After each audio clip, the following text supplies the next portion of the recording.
Hello friend, स्वागत है आपका अपने चैनल आज क्लास में। गणित के 500 गेस ऑब्जेक्टिव प्रश्न हम आपको बताएंगे जो बोर्ड परीक्षा में 100% लड़ेगा, ये हमारा गारंटी है। जो भी प्रश्न 2021 बोर्ड एग्जाम में मैथ का पूछा जाएगा आपसे, वो इसी 500 जो ऑब्जेक्टिव प्रश्न हम आपको बताएंगे बिल्कुल इसी के आधार पे होगा। तो इस 500 ऑब्जेक्टिव प्रश्न को आप लोग देखना मत भूलिएगा। और यहाँ पे देखिए गेस क्वेश्चन का क्लास कब चलता है, तो रोज रात 8 बजे चलता है। तो 8 बजे आप लोग टाइम से जरूर जुड़िए और अपना गेस क्वेश्चन जरूर देखिए। और आज की इस वीडियो में मात्र 25 गेस ऑब्जेक्टिव प्रश्न हम आपको बताएंगे, और जो बचेगा ऑब्जेक्टिव प्रश्न वो अगली वीडियो में हम आपको करवाएंगे। तो चैनल को सब्सक्राइब नहीं किए तो चैनल को सब्सक्राइब भी कर लीजिएगा, साथ में बेल आइकन को ऑल पे भी दबा लीजिएगा ताकि जब भी क्लास हो तो आपके पास नोटिफिकेशन पहुंचता रहे। तो आइए शुरू करते हैं पहले नंबर प्रश्न से। पहला नंबर प्रश्न काफी महत्वपूर्ण है कि बिंदु 3, 4 और -3, 8 को मिलाने वाली रेखाखंड का मध्य बिंदु का निर्देशांक ज्ञात करें। बिल्कुल एक इसी के आधार पे आपसे प्रश्न पूछा जाएगा, तो ये प्रश्न आप लोग बना लीजिए। तो ये अगर प्रश्न आप बनाने का सीख लेते हैं तो वो भी प्रश्न आपसे बन जाएगा। तो यहाँ पे देखिए बिंदु 3, 4 और -3, 8 को मिलाने वाली रेखाखंड का मध्य बिंदु का निर्देशांक ज्ञात कीजिए। तो मध्य बिंदु का निर्देशांक का फॉर्मूला क्या होता है, तो x1 + x2 बट्टा 2 कोमा क्या होता है y1 + y2 बटा क्या होता है 2 होता है। अगर फॉर्मूला आपको पता नहीं है तो अभी भी टाइम है, आप लोग नोट करके याद कर लीजिए। यहाँ पे देखिए पहला बिंदु है तो इसका क्या होगा, पहला वाला x1 होगा और दूसरा वाला y1 हो गया। ये दूसरा बिंदु है तो इसका पहला वाला x2 होगा और दूसरा वाला क्या होगा, y2 होगा। बस इसमें आपको क्या करना है, मान रखना है। x1 का मान यहाँ पे आप लोग देख सकते हैं 3 है तो यहाँ पर रख दीजिए 3, प्लस है तो प्लस। x2 का मान कितना है यहाँ पे आप लोग देख सकते हैं -3 है तो यहाँ पे लिख देंगे हम -3, और बट्टा के नीचे 2 है तो 2 दे देंगे। यहाँ पे देखिए y1 का मान कितना है 4 है तो यहाँ पे लिख दीजिए 4, प्लस y2 का मान कितना है 8 है तो यहाँ पे लिख दीजिए 8, और बट्टा के नीचे क्या है 2 है तो यहाँ पे लिख दीजिए 2। अब यहाँ पे देखिए 3 और प्लस माइनस गुणा होगा तो क्या हो जाएगा माइनस, और बट्टा के नीचे क्या है 2 है तो यहाँ पे लिख देंगे 2, और यहाँ पे देखिए 8 4 कितना हो जाएगा, यहाँ पे 12, बट्टा क्या हो जाएगा यहाँ पे 2। अब देखिए यहाँ पे 3 में से 3 जाएगा तो कितना बचेगा, यहाँ पे 0/2, और ये क्या होगा 2 से कट जाएगा तो इसे कटा दीजिए, ये 6 बार में कट जाएगा तो यहाँ पे बच जाएगा 6। 0/2 का मतलब क्या हुआ, 0 हुआ, और यहाँ पे 6, यानी जो मध्य बिंदु का निर्देशांक निकलेगा वो कितना निकलेगा, तो 0,6 निकलेगा। यानी यहाँ पे डी ऑप्शन क्या हो जाएगा, यहाँ पे बिल्कुल ही सही हो जाएगा। तो उम्मीद करते हैं ये प्रश्न आपको काफी अच्छी तरीके से समझ में आया होगा। और जितना भी हम इस वीडियो में हम 25 ऑब्जेक्टिव प्रश्न हम आपको बताएंगे, गेस ऑब्जेक्टिव प्रश्न, इसी 25 ऑब्जेक्टिव प्रश्न के आधार पे आपसे प्रश्न पूछे जाएंगे, ये हमारा गारंटी है। और इस सीरीज में 500 मैथ का गेस ऑब्जेक्टिव प्रश्न करवाएंगे। अगर 500 ऑब्जेक्टिव प्रश्न आप लोग देख लेते हैं तो बोर्ड परीक्षा में एक भी प्रश्न आपसे नहीं छूटेगा, सारे के सारे आप लोग सॉल्व कर दीजिएगा। तो उम्मीद करते हैं ये वीडियो आपको काफी अच्छी लग रही होगी। तो लग रही है तो प्लीज आप लोग वीडियो को शुरू से लेकर अंत तक जरूर देखिएगा। ये देखते हैं अगला प्रश्न 2 नंबर भी प्रश्न काफी महत्वपूर्ण है कि यदि a + b = 90 डिग्री हो तो tan a का मान ज्ञात करें। यहाँ पे आपको tan a का मान निकालना है, तो यहाँ पे a का मान रख दीजिए, अपने आप tan a का मान क्या हो जाएगा, निकल जाएगा। तो यहाँ पे देखिए a + b बराबर कितना दिया है 90 डिग्री, तो यहाँ पे लिखेंगे a + b = 90 डिग्री। अब यहाँ से हम क्या करेंगे, a का मान निकालेंगे, और a का मान निकाल के यहाँ पे जो tan a है इसके जगह पे हम लोग रख देंगे। तो यहाँ पे a का मान निकालेंगे तो ये +b है, बराबर के इधर जाएगा तो क्या हो जाएगा, -b हो जाएगा। तो यहाँ पे देखिए ये 90 डिग्री और ये +b इधर आएगा तो क्या हो जाएगा, -b हो जाएगा। यानी यहाँ पे देखिए a का मान कितना निकल गया, तो 90 डिग्री -b निकल गया। अब आपको निकालना क्या है, tan a का मान निकालना है। तो यहाँ पे लिख दीजिए tan a, और a का मान कितना निकला है, तो 90 डिग्री -b, तो a के जगह पे लिख दीजिए आप लोग 90 डिग्री -b। तो यहाँ पे देखिए tan, और a के जगह पे हम कितना लिखेंगे, 90 डिग्री -b। तो यहाँ पे देखिए एक फॉर्मूला बन गया, tan 90 डिग्री -θ क्या होता है, ये cot, और थीटा के जगह पे कितना है, यहाँ पे b है तो यहाँ पे लिख देंगे b। यानी यहाँ पे देखिए tan a का मान क्या निकल गया, cot b निकल गया। यानी यहाँ पे a ऑप्शन क्या हो जाएगा, यहाँ पे बिल्कुल ही सही हो जाएगा। तो उम्मीद करते हैं ये भी प्रश्न आपको काफी अच्छी तरीके से समझ में आया होगा। आइए देखते हैं अगला प्रश्न यहाँ पे 3 नंबर भी प्रश्न देख लीजिए, काफी महत्वपूर्ण है कि यदि 2θ = 90 डिग्री हो तो tan θ का मान ज्ञात करें। यहाँ भी आपको थीटा का मान रख देना है, और थीटा का मान आएगा कहां से, तो यहाँ से आपका थीटा का मान निकलेगा। तो यहाँ पे देखिए 2θ बराबर कितना दिया है 90 डिग्री, तो सबसे पहले यहाँ से हम थीटा का मान निकालेंगे। तो 2 इधर गुणा कर रहा है तो इधर आके भाग करेगा, यानी बट्टा के नीचे चला जाएगा।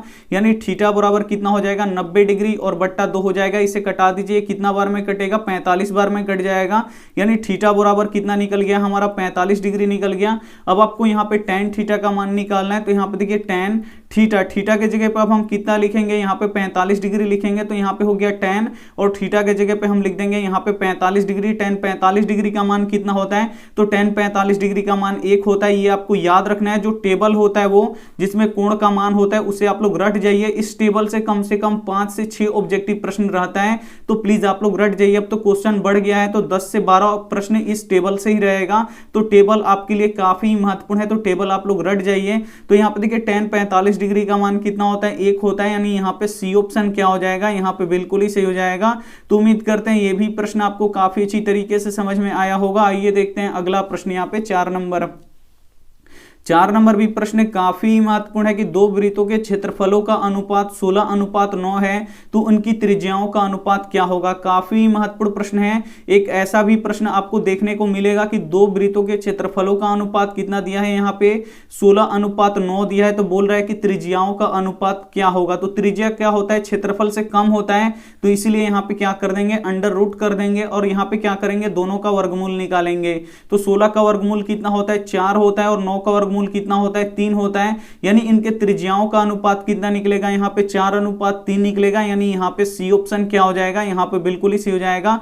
प्रश्न काफी महत्वपूर्ण था कि दो वृत्तों के क्षेत्रफलों का अनुपात 16:9 है, तो त्रिज्याओं का अनुपात क्या होगा। तो आपसे जब भी पूछे कि त्रिज्याओं का अनुपात निकालिए, तो जो क्षेत्रफल दिया होगा उसको क्या करना है, आपको अंडर रूट कर देना है, क्योंकि जो त्रिज्या होता है वो छोटा होता है क्षेत्रफल से, तो आपको अंडर रूट करके इसको छोटा कर देना है। तो 16 का वर्गमूल 4 हो जाएगा, और 9 का वर्गमूल 3 हो जाएगा, यानी यहाँ पे सी ऑप्शन क्या हो जाएगा, सही हो जाएगा। अगर यही प्रश्न रहता कि दो वृत्तों के यहाँ पे त्रिज्याओं का अनुपात, मान लीजिए यहाँ पे दिया है कि दो वृत्तों के त्रिज्याओं का अनुपात 4:3 है, तो इनके क्षेत्रफलों का अनुपात क्या होगा। तो त्रिज्या से क्षेत्रफल क्या होता है, अधिक होता है, तो आपको क्या करना पड़ेगा, उस समय इसका स्क्वायर करना पड़ेगा। तो यहाँ पे 4 का स्क्वायर कितना हो जाएगा, 16 हो जाएगा, और 3 का स्क्वायर कितना हो जाएगा, 9 हो जाएगा। तो ऐसे ही बनता है, अगर त्रिज्या दिया हो और बोले कि क्षेत्रफलों का अनुपात क्या होगा, तो स्क्वायर कर देना है। अगर यहाँ पे क्षेत्रफल, यहाँ पे त्रिज्या दिया, यहाँ पे क्षेत्रफल दिया है और बोल रहा है कि त्रिज्याओं का अनुपात निकालिए, तो आपको क्या करना है, अंडर रूट करना है। तो उम्मीद करते हैं ये प्रश्न आपको काफी अच्छी तरीके से समझ में आ गया होगा। आइए देखते हैं अगला प्रश्न, यहाँ पे 5 नंबर प्रश्न। ऐसा भी एक प्रश्न 100% रहेगा बीच की दूरी निकालने के लिए। तो आपको अगर बीच की दूरी का यहाँ पे सूत्र पता नहीं है, तो प्लीज आप लोग, हम यहाँ पे लिखते हैं, आप लोग नोट कर लीजिए। बोल रहा है कि बिंदु 3, 5 और 0, 4 की बीच की दूरी है। यहाँ पे आपको बीच की दूरी निकालना है, तो बीच की दूरी का यहाँ पे फॉर्मूला क्या होता है, तो under root x2 - x1 the whole square, plus क्या होता है यहाँ पे y2 - y1 the whole square. अब यहाँ पे देखिए आपको क्या करना है, x2 x1 y2 y1 का यहाँ पे मान रखना है। तो ये हो गया पहला बिंदु, और ये हो गया दूसरा बिंदु। तो यहाँ पे देखिए पहला बिंदु वाला पहला मान क्या होता है, x1, और जो दूसरा होता है वो y1। दूसरे बिंदु में पहला वाला होता है x2, और दूसरा वाला क्या होता है, y2। बस इसमें रख दीजिए। यहाँ पे देखिए x2 का मान कितना है, 0 है, तो यहाँ पे लिख दीजिए 0, माइनस है तो माइनस, x1 का मान कितना है, 3 है, तो यहाँ पे लिख दीजिए 3, और इसका स्क्वायर है तो क्या कर देंगे, स्क्वायर कर देंगे, प्लस है तो प्लस, y2 का मान कितना है, 4 है, तो यहाँ पे लिख दीजिए 4, माइनस y1 का मान कितना है, 5 है, तो यहाँ पे लिख दीजिए 5, और इसका द होल स्क्वायर है तो स्क्वायर कर देंगे। अब यहाँ पे देखिए आपको करना क्या है कि 0 में से 3 घटाना है, तो ये हो जाएगा हमारा -3, और इसका स्क्वायर, प्लस यहाँ पे देखिए 4 में से 5 घटाएंगे तो ये भी हो जाएगा हमारा -1 का स्क्वायर। अब आपको स्क्वायर करना है -3 का, तो -3 का स्क्वायर करने का मतलब यानी -3 2 बार गुणा, तो यहाँ पे माइनस माइनस क्या हो जाएगा, प्लस, 3 तरीका कितना हो जाएगा, 9 हो जाएगा। तो ये हो गया 9, प्लस उसी तरह आपको यहाँ पे -1 का स्क्वायर करना है, तो ये क्या होगा, यहाँ पे -1 गुणे -1, माइनस माइनस क्या हो जाएगा, प्लस, 1 में 1 से गुणा होगा तो 1 हो जाएगा, तो यहाँ पे लिख देंगे 1।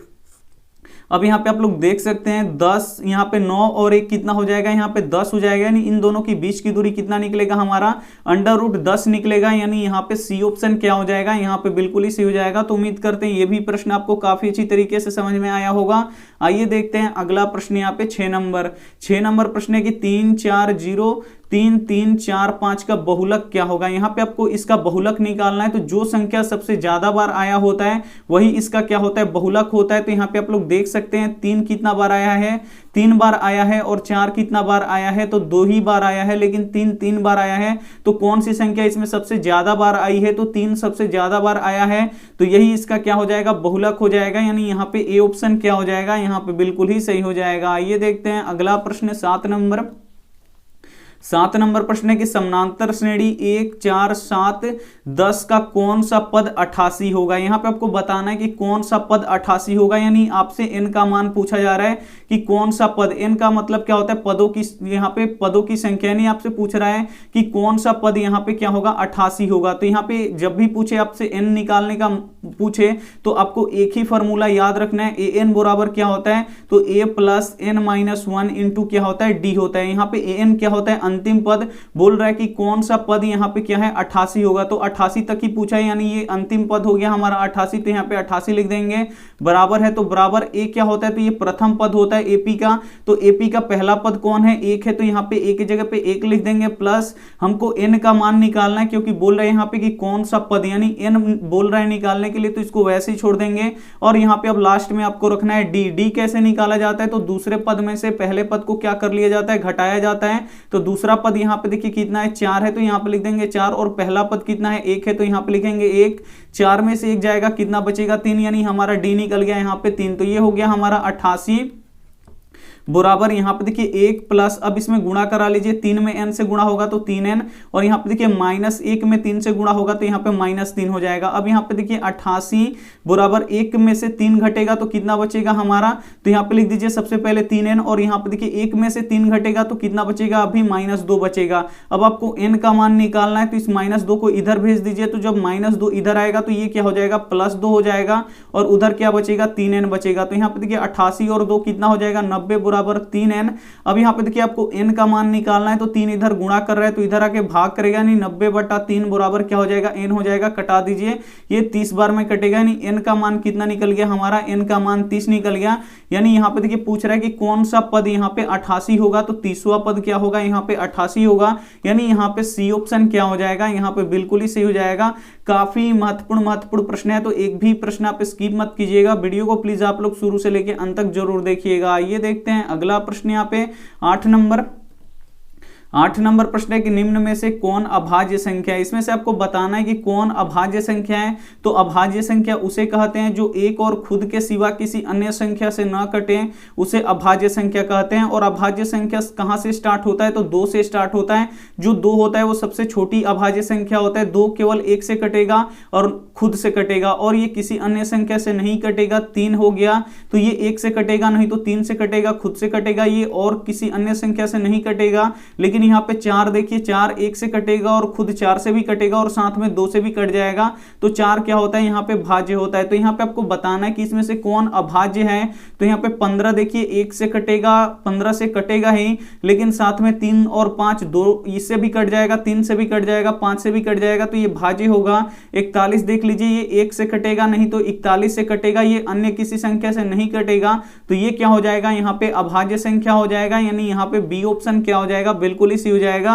तो उम्मीद करते हैं ये भी प्रश्न आपको काफी अच्छी तरीके से समझ में आया होगा। आइए देखते हैं अगला प्रश्न यहाँ पे 9 नंबर। ऐसा भी प्रश्न आपको 100% यहाँ पे गारंटी लेते हैं कि ऐसा एक प्रश्न मिलेगा, और जब भी ऐसा आपको प्रश्न मिले तो आपको डायरेक्ट 1 पे टिक लगाना है, इसे बनाना नहीं है, डायरेक्ट इसे 1 पे टिक लगाना है। यहाँ पे प्रश्न देखिए साइन 63 डिग्री और बट्टा के नीचे क्या है कोस 27 डिग्री। इसका आपको क्या करना है, मान निकालना है। तो यहाँ पे 63 डिग्री का आपको मान पता नहीं है और 27 डिग्री का मान आपको पता नहीं है, तो यहाँ पे जो डिग्री दिया हुआ है 63 डिग्री, इसको चेंज कीजिए या 27 डिग्री को चेंज कीजिए। किसी एक को आपको चेंज करना है, एक ही को चेंज करना है। अगर आप ऊपर वाले को करते हैं तो नीचे वाले को नहीं करना है, अगर आप नीचे वाले को करते हैं तो ऊपर वाले को नहीं करना है। तो यहाँ पे हम ऊपर वाला को चेंज करते हैं, साइन इसको लिख देंगे 90 डिग्री माइनस यहाँ पे लिख देंगे 27 डिग्री। अब देखिए 90 में से 27 निकल जाएगा, 63 ही बचेगा, और बट्टा के नीचे इसको वैसे ही आपको क्या करना है, छोड़ देना है। यहाँ पे 27 डिग्री है तो यहाँ पे लिख देंगे 27 डिग्री। अब यहाँ पे देखिए साइन 90 डिग्री माइनस थीटा क्या होता है कोस, और थीटा के जगह पे कितना है यहाँ पे 27 डिग्री है, तो यहाँ पे लिख देंगे 27 डिग्री, और बट्टा के नीचे भी क्या है यहाँ पे cos 27 डिग्री है, तो यहाँ पे लिख देंगे cos 27 डिग्री। cos 27 डिग्री से cos 27 डिग्री कट जाएगा, कितना बचेगा 1 बचेगा, यानी यहाँ पे ए ऑप्शन क्या हो जाएगा, बिल्कुल ही सही हो जाएगा। तो इसमें बनाने में आपको टाइम ज्यादा बर्बाद नहीं करना है, डायरेक्ट आप कटा के कितना लिख दीजिएगा 1 लिख दीजिएगा, यही क्या हो जाएगा यहाँ पे बिल्कुल सही हो जाएगा। ये देखते हैं अगला प्रश्न यहाँ पे 10 नंबर। 10 नंबर प्रश्न है कि संभव घटना का प्रायिकता कितना होता है। काफी महत्वपूर्ण प्रश्न है कि संभव घटना का प्रायिकता कितना होता है। तो संभव घटना का प्रायिकता 1 होता है, इसे आपको याद रखना है। यानी यहाँ पे ए ऑप्शन क्या हो जाएगा, यहाँ पे बिल्कुल ही सही हो जाएगा। और असंभव घटना का प्रायिकता कितना होता है, 0 होता है। तो ये भी साथ में आपको याद रखना है। आइए देखते हैं अगला प्रश्न यहाँ पे 11 नंबर भी प्रश्न काफी महत्वपूर्ण है कि 7, 3, 5, 8, 6, 10, 9, 12 का माध्यक ज्ञात करें। इसका क्या निकालना है, आपको माध्यक निकालना है। तो सबसे पहले आपको क्या करना पड़ेगा, बढ़ते हुए क्रम में लिखना पड़ेगा। तो यहाँ पे बढ़ते हुए क्रम में सबसे पहले छोटी संख्या लिखा जाता है। तो इसमें देखना पड़ेगा कि सबसे छोटी संख्या क्या है, 3 है। तो यहाँ पे लिखेंगे 3 कोमा, इससे बड़ा क्या है, तो यहाँ पे 5 है। तो यहाँ पे लिखेंगे 5, 5 से बड़ा क्या है, 6 है। तो यहाँ पे लिखेंगे 6, 6 से बड़ा 7 है। तो यहाँ पे लिखेंगे 7, 7 से बड़ा 8 है।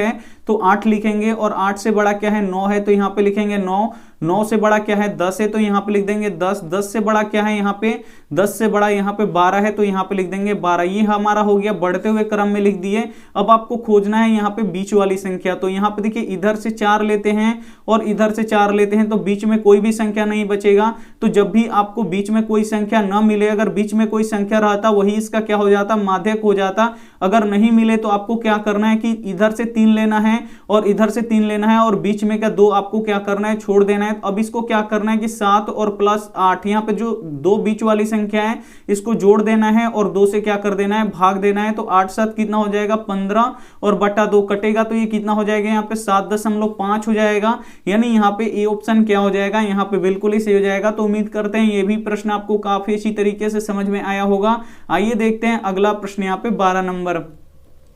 12 नंबर भी प्रश्न काफी महत्वपूर्ण है कि एक अर्धवृत्त का व्यास 8 सेंटीमीटर है, तो क्षेत्रफल ज्ञात करें। तो अर्धवृत्त का क्षेत्रफल का आपको फॉर्मूला पता होना चाहिए। अगर आपको फॉर्मूला पता है तो इस प्रश्न को चुटकियों में आप बना लेंगे। तो यहाँ पे देखिए फॉर्मूला क्या होता है अर्धवृत्त का क्षेत्रफल का, तो 1/2 पाई आर स्क्वायर होता है। क्या होता है, 1/2 पाई आर स्क्वायर। तो ये हो गया 1/2। लेकिन यहाँ पे आपको ध्यान रखना है कि ये ऑप्शन में पाई का मान नहीं रखा है, तो यहाँ भी आपको पाई का मान नहीं रखना है, पाई को पाई की तरह ही छोड़ देना है। और यहाँ पे देखिए त्रिज्या आप चाहिए, लेकिन यहाँ पे क्या दिया है, व्यास दिया है। तो सबसे पहले त्रिज्या निकालेंगे।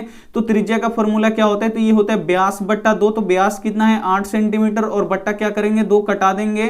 तो ये निकल जाएगा हमारा त्रिज्या 4 सेंटीमीटर। तो यहाँ पे लिख देंगे 4 सेंटीमीटर का यहाँ पे स्क्वायर है, तो क्या कर देंगे, स्क्वायर कर देंगे। अब देखिए 1/2 पाई और यहाँ पे क्या है 4 सेंटीमीटर स्क्वायर। स्क्वायर का मतलब क्या होता है कि ये 2 बार गुणा होता है। क्या होता है, ये 2 बार गुणा होता है। तो यहाँ पे लिख देंगे, अब इसे कटा दीजिए, 2 दूना यहाँ पे कितना हो जाएगा, 4 हो जाएगा। अब इसमें गुणा कर लीजिए, 1 में 2 से गुणा होगा तो 2 और 2 चौका कितना हो जाएगा, यहाँ पे 8 पाई है। तो यहाँ पे लिख देंगे पाई और सेंटीमीटर में सेंटीमीटर से गुणा होगा तो क्या होगा, सेंटीमीटर स्क्वायर हो जाएगा। यानी 8 सेंटीमीटर स्क्वायर क्या होगा, इसका क्षेत्रफल होगा। यानी यहाँ पे डी ऑप्शन क्या हो जाएगा, यहाँ पे बिल्कुल ही सही हो जाएगा। तो उम्मीद करते हैं ये भी प्रश्न आपको काफी अच्छी तरीके से समझ में आया होगा।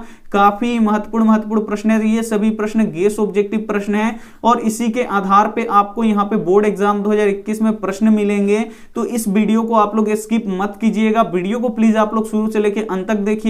अगर ये सभी प्रश्न आपको बनाने आ जाएगा तो जो बोर्ड एग्जाम में जो भी प्रश्न पूछेगा उसे आप लोग चुटकियों में बना सकते हैं, ये हमारा गारंटी है। तो प्लीज आप लोग वीडियो को शुरू से लेकर अंत तक देखिए। और जो हम यहाँ पे गेस क्वेश्चन का सीरीज चला रहे हैं, तो इसमें मैथ में हम आपको 500 गेस ऑब्जेक्टिव प्रश्न करवाएंगे। और जब आप लोग 500 गेस ऑब्जेक्टिव प्रश्न को अच्छे तरीके से आप लोग बना लीजिएगा तो बोर्ड एग्जाम में एक भी प्रश्न आपसे नहीं छूटेगा। ये देखते हैं अगला प्रश्न यहाँ पे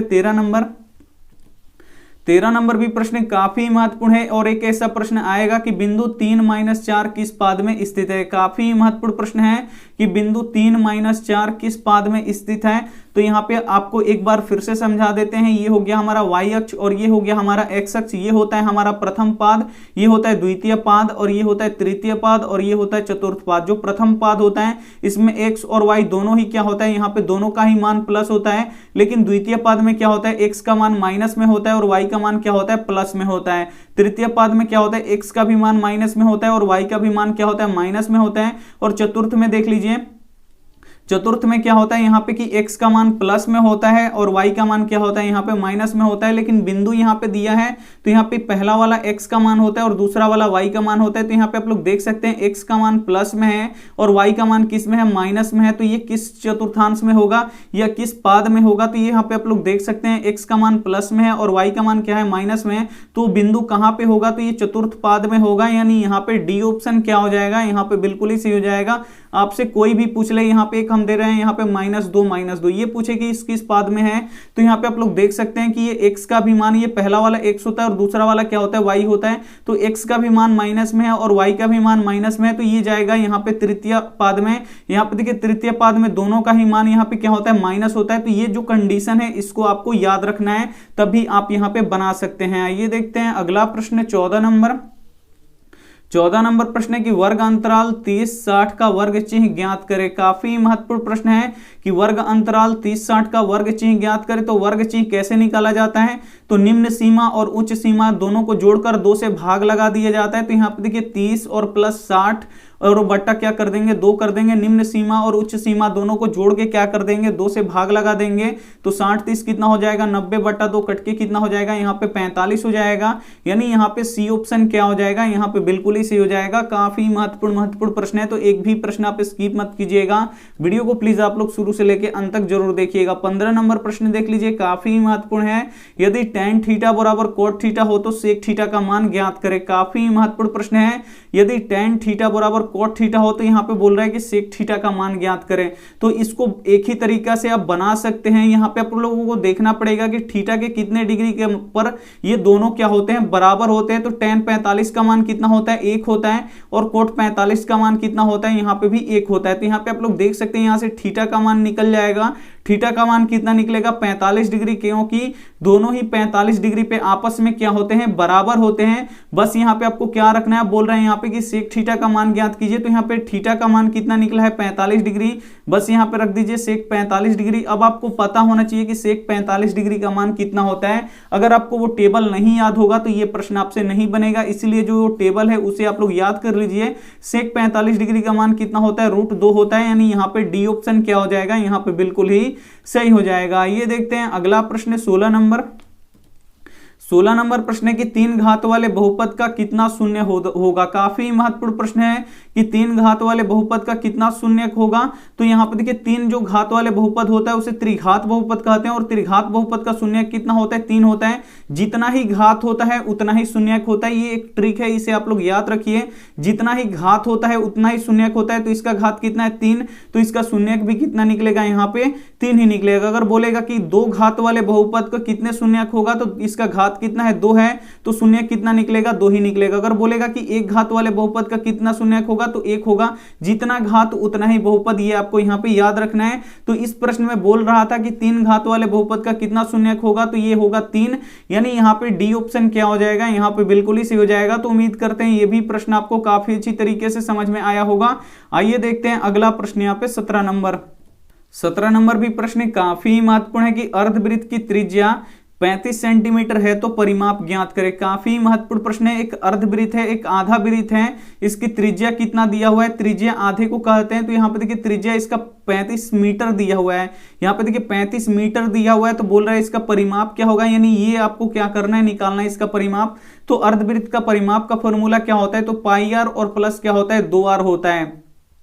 पाई का मान कितना होता है, 22/7 और त्रिज्या यहाँ पे कितना दिया है, 35। तो यहाँ पे लिख दीजिए 35, प्लस है तो यहाँ पे लिख दीजिए प्लस, 2 है तो यहाँ पे लिख दीजिए 2 और गुणे यहाँ पे त्रिज्या कितना दिया है, 35 दिया है तो यहाँ पे लिख दीजिए 35 मीटर। यहाँ पे मीटर है तो मीटर लिखना जरूरी है। अब यहाँ पे देखिए 5 सतह कितना बार में कट जाएगा, ये 35। यानी यहाँ पे देखिए 7 5 कितना हो जाएगा, 35। ये 7 से 35 5 बार में कट जाएगा। तो यहाँ पे देखिए अब गुणा कर लीजिए, 22 5 कितना होता है, 110 मीटर और प्लस 35 दूना कितना हो जाएगा, यहाँ पे 70 मीटर। अब इसे जोड़ लीजिए कि यहाँ पे 110 मीटर और 70 मीटर कितना हो जाएगा, ये 180 मीटर। इसका क्या हो जाएगा, परिधि हो जाएगा। यानी यहाँ पे डी ऑप्शन क्या हो जाएगा, यहाँ पे बिल्कुल ही सही हो जाएगा। तो उम्मीद करते हैं ये भी प्रश्न आपको काफी अच्छी तरीके से समझ में आया होगा। एक प्रश्न ऐसा भी आपको मिलेगा कि 200 के अभाज्य गुणनखंड में 2 का घात कितना होगा। यहाँ पे बोल रहा है कि 200 का अभाज्य गुणनखंड कीजिए और बताइए कि 2 का घात कितना होगा। तो सबसे पहले आपको 200 का अभाज्य गुणनखंड करना है। तो यहाँ पे कर दीजिए, 2 से ये 100 बार में कटेगा, फिर 2 से ये 50 बार में कटेगा, फिर 2 से ये 25 बार में कट जाएगा, फिर ये 5 से कटेगा। अब यहाँ पे देखिए बोल रहा है कि 2 का घात कितना होगा, तो 2 कितना बार आया है, तो 3 बार आया है, तो 2 के पावर 3। 5 कितना बार आया है, 2 बार आया, तो यहाँ पे 5 के पावर 2, यानी 200 के अभाज्य गुणनखंड में 2 का घात कितना होगा, यानी 2 का पावर कितना होगा, तो यहाँ पे 3 होगा। यानी यहाँ पे ए ऑप्शन क्या हो जाएगा, यहाँ पे बिल्कुल ही सही हो जाएगा। अगर इसी प्रश्न में रहा था कि 200 के अभाज्य गुणनखंड में 5 का घात कितना होगा, तो 5 का घात कितना होगा, 2 होगा। तो कोई भी प्रश्न आपसे पूछ सकता है, तो ये आपको पूरी डिटेल में आपको आनी चाहिए। आइए देखते हैं अगला प्रश्न यहाँ पे 19 नंबर प्रश्न है कि 11/25 का दशमलव प्रसार होगा। तो दशमलव प्रसार कैसे चेक किया जाता है, तो इसका हर ले लिया जाता है नीचे वाला, और इसका क्या किया जाता है, अभाज्य गुणनखंड किया जाता है। और अभाज्य गुणनखंड में केवल 2 आए या केवल 5 आए या 2 5 का गुणनफल आए, इसके सिवा कोई अन्य संख्या ना आए, तो वो क्या होता है, शांत होता है। तो यहाँ पे देखिए इसको कर लीजिए, 5 से ये कटेगा 25, यानी ये इसका अभाज्य गुणनखंड क्या होगा, 5 गुणे 5 होगा। तो यहाँ पे आप लोग देख सकते हैं 25 के अभाज्य गुणनखंड में केवल 5 आ रहा है, और जिस भी संख्या के यहाँ पे अभाज्य गुणनखंड में केवल 5 आए या केवल 2 आए या केवल 2 और 5 का गुणनफल आए, कोई अन्य संख्या ना आए, तो वो क्या होगा, शांत होगा। इसलिए 11/25 क्या होगा, यहाँ पे शांत होगा। यानी यहाँ पे बी ऑप्शन क्या हो जाएगा, यहाँ पे बिल्कुल ही सही हो जाएगा। ये देखते हैं अगला प्रश्न 20 नंबर प्रश्न है कि AP 4, 10, 16, 22 का सार व अंतर ज्ञात करें। इसका क्या निकालना है, आपको सार व अंतर निकालना है, यानी डी निकालना है। तो डी कैसे निकलता है, तो दूसरे पद में से पहले पद को क्या कर लिया जाता है, घटा लिया जाता है। ऐसा भी प्रश्न आपको एक मिलेगा। तो ये हो गया पहला पद और ये हो गया दूसरा पद। तो यहाँ पे देखिए दूसरा पद कितना है, 10 है, तो यहाँ पे लिख दीजिए 10, और पहला पद 4 है, तो यहाँ पे लिख दीजिए 4। 10 में से 4 गया, कितना बचेगा, 6 बचेगा। यानी यहाँ पे बी ऑप्शन क्या हो जाएगा, यहाँ पे बिल्कुल ही सही हो जाएगा। आइए देखते हैं अगला प्रश्न 21 नंबर प्रश्न है कि अभाज्य संख्याओं का मौसा होगा। यहाँ पे आपको अभाज्य संख्याओं का मौसा निकालना है कि अभाज्य संख्याओं का मौसा कितना होता है। तो यहाँ पे ले लीजिए कोई भी 2 अभाज्य संख्या, तो यहाँ पे 2 क्या है, सबसे छोटी अभाज्य संख्या, उसके बाद यहाँ पे 3 हो गया। तो यहाँ पे हम 2 अभाज्य संख्या ले लिए, और इसका जब आप मौसा निकालिएगा 2 और 3 का, तो 2 एकम 2, 1 यहाँ पे 2, और ये 2 1 दूना कितना हो जाएगा, 2 कट जाएगा। मौसा कितना निकल गया, 1 निकल गया। अब यहाँ पे 3 और 5 ले लीजिए, ये भी क्या है, अभाज्य संख्या, इसका भी निकाल लीजिए। तो यहाँ पे देखिए 3 एकम 3, और यहाँ पे 2, फिर यहाँ पे आएगा 3, फिर ये कितना बार में जाएगा, 1 बार में 2, फिर ये 1, फिर यहाँ पे आएगा 2, 1 दूना 2, फिर यहाँ पे देख सकते हैं इसका मौसा कितना आ रहा है, 1 आ रहा है। यानी अभाज्य संख्याओं का मौसा कितना होता है, 1 होता है। ये आपको याद रखना है। यानी यहाँ पे ए ऑप्शन क्या हो जाएगा, यहाँ पे बिल्कुल ही सही हो जाएगा। आपको यहाँ पे रट जाना है कि अभाज्य संख्याओं का मौसा कितना होता है, 1 होता है, और विषम संख्याओं का भी मौसा कितना होता है, 1 ही होता है। तो उसे भी आपको याद रखना है। विषम संख्याओं का मौसा 1 होता है और अभाज्य संख्याओं का भी मौसा कितना होता है, 1 होता है। तो इसे आपको रट जाना है। आइए देखते हैं अगला प्रश्न यहाँ पे 22 नंबर प्रश्न है कि tan 45 डिग्री का मान ज्ञात करें। वो आपको टेबल पता होना चाहिए। इसमें पूछ सकता है कि sin 45 डिग्री का मान बताइए, cos 45 डिग्री का मान बताइए, tan 60 का बताइए, या यहाँ पे cot 90 का बताइए, या कुछ भी पूछ सकता है आपसे। लेकिन टेबल आपको ये वाला जो थीटा वाला टेबल होता है वो आपको यहाँ पे याद होना चाहिए। तो टेबल काफी महत्वपूर्ण है। तो टेबल को आप लोग रट जाइए, पूरा इसको चाट जाइए टेबल को। तो यहाँ पे देखिए tan 45 डिग्री का मान कितना होगा, तो tan 45 डिग्री का मान 1 होगा। यानी यहाँ पे ये ऑप्शन क्या हो जाएगा, यहाँ पे बिल्कुल ही सही हो जाएगा। ये प्रश्न आपसे कब बनेगा, जब ये टेबल आपको पूरी तरह से याद हो। तो इस टेबल को आप लोग क्या करिए, घोल के पी जाइए अगर नहीं पिए हैं तो। आइए देखते हैं अगला प्रश्न 23 नंबर प्रश्न है कि tan थीटा बराबर √3 हो तो थीटा का मान ज्ञात करें। यहाँ ये भी काफी महत्वपूर्ण है प्रश्न। एक ऐसा प्रश्न आपको देखने को मिलेगा, यहाँ पे देखिए क्या दिया कि tan थीटा बराबर यहाँ पे √3 दिया है, तो बोल रहा है कि यहाँ पे थीटा का मान आप लोग ज्ञात कर दीजिए। तो ये एक शॉर्ट तरीका है। यहाँ पे देखिए tan कितने डिग्री का मान होता है, यहाँ पे √3, तो आपको पता होना चाहिए कि tan कितने डिग्री का मान होता है। तो tan 60 डिग्री का मान कितना होता है, √3 होता है। तो डायरेक्ट आप लोग 60 पे यहाँ पे टिक कर दीजिए, डायरेक्ट आपका निकल जाएगा। अगर आपको पूरा निकालना है यहाँ पे थीटा का मान, तो देखिए कैसे निकलेगा। यहाँ पे इधर भी देखना पड़ेगा कि tan कितने डिग्री का मान होता है, यहाँ पे √3। तो यहाँ पे लिखेंगे tan थीटा, और ये tan कितने डिग्री का मान होता है, कि √3, तो यहाँ पे देखिए tan कितने डिग्री का मान होता है, तो tan 60 डिग्री का होता है। अब यहाँ पे tan से tan कट जाएगा, थीटा बराबर कितना निकल जाएगा, 60 डिग्री हो जाएगा। तो इसीलिए आपको करना क्या है, यहाँ पे tan थीटा बराबर √3 दिया है, तो आपको डायरेक्ट याद करना है कि tan कितने डिग्री का मान √3 होता है, तो 60 डिग्री का मान √3 होता है। तो डायरेक्ट आप लोग इतना कैलकुलेशन मत कीजिएगा, बच जाएगा आपका टाइम। डायरेक्ट आप लोग 60 पे यहाँ पे टिक लगा दीजिएगा, यही क्या हो जाएगा, बिल्कुल ही सही हो जाएगा। उम्मीद करते हैं ये सभी प्रश्न आपको काफी अच्छी तरीके से समझ में आ रहा होगा। समझ में आ रहा है तो प्लीज आप लोग वीडियो को लाइक भी करते चलिएगा। ये देखते हैं अगला प्रश्न 24 नंबर।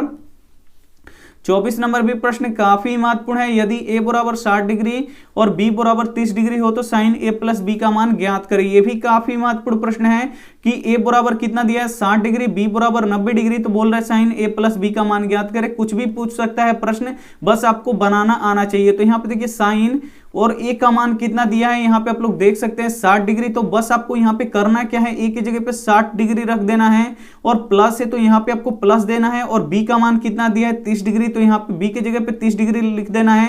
अब आपको करना क्या है, यहाँ पे आप लोग देख सकते हैं इन दोनों को जोड़ना पड़ेगा। तो यहाँ पे इन दोनों को जोड़ लीजिए, 60 और 30 कितना हो जाएगा, यहाँ पे 90 डिग्री। यहाँ पे ब्रैकेट टूटेगा तो ये कितना हो जाएगा, यहाँ पे 90 डिग्री। साइन 90 डिग्री का मान कितना होता है, तो फिर यहाँ पे टेबल आ गया। तो टेबल आपका कहीं भी पीछा नहीं छोड़ने वाला, तो इसलिए टेबल को याद कर लीजिए। साइन 90 डिग्री का मान कितना होता है, 1 होता है, यानी यहाँ पे 2 ऑप्शन क्या हो जाएगा, यहाँ पे बिल्कुल ही सही हो जाएगा। तो उम्मीद करते हैं ये भी प्रश्न आपको काफी अच्छी तरीके से समझ में आया होगा। आइए देखते हैं अगला प्रश्न, यहाँ पे 25 नंबर और अंतिम प्रश्न। 25 नंबर प्रश्न है कि वृत्त का क्षेत्रफल का सूत्र क्या होगा। काफी महत्वपूर्ण प्रश्न है कि वृत्त के क्षेत्रफल का सूत्र क्या होगा। तो आपको पता होना चाहिए वृत्त का क्षेत्रफल का सूत्र क्या होता है। ये है हमारा वृत्त का क्षेत्रफल, इसका सूत्र क्या होता है, तो पाई r स्क्वायर होता है। क्या होता है, पाई r स्क्वायर होता है। यानी यहाँ पे ए ऑप्शन क्या हो जाएगा, यहाँ पे बिल्कुल ही सही हो जाएगा। पाई का मान कितना होता है, 22/7 होता है। और यहाँ पे त्रिज्या कितना, ये जो r है, ये r क्या होता है, तो त्रिज्या होता है। ये पूरा व्यास होता है और इसी के आधा क्या होता है, ये त्रिज्या होता है। व्यास को जब आधा आधा बांट देते हैं तो ये क्या होता है, त्रिज्या होता है। और त्रिज्या को r से सूचित करते हैं। तो वृत्त का क्षेत्रफल का सूत्र क्या होगा, पाई r स्क्वायर। तो यहाँ पे हो जाएगा हमारा ए ऑप्शन क्या हो जाएगा, बिल्कुल ही सही हो जाएगा। तो उम्मीद करते हैं ये भी प्रश्न आपको काफी अच्छी तरीके से समझ में आया होगा। आज की इस वीडियो में 25 ही रहने देते हैं क्योंकि टाइम बहुत ही अधिक हो गया। आपको यहाँ पे 500 गेस ऑब्जेक्टिव प्रश्न आपको करवाया जाएगा और ये इतना ही आसान तरीके से आपको बताया जाएगा कि एक ही बार में आपको आपके दिमाग में फिट हो जाएगा और सभी प्रकार के प्रश्न आपको करवाए जाएंगे।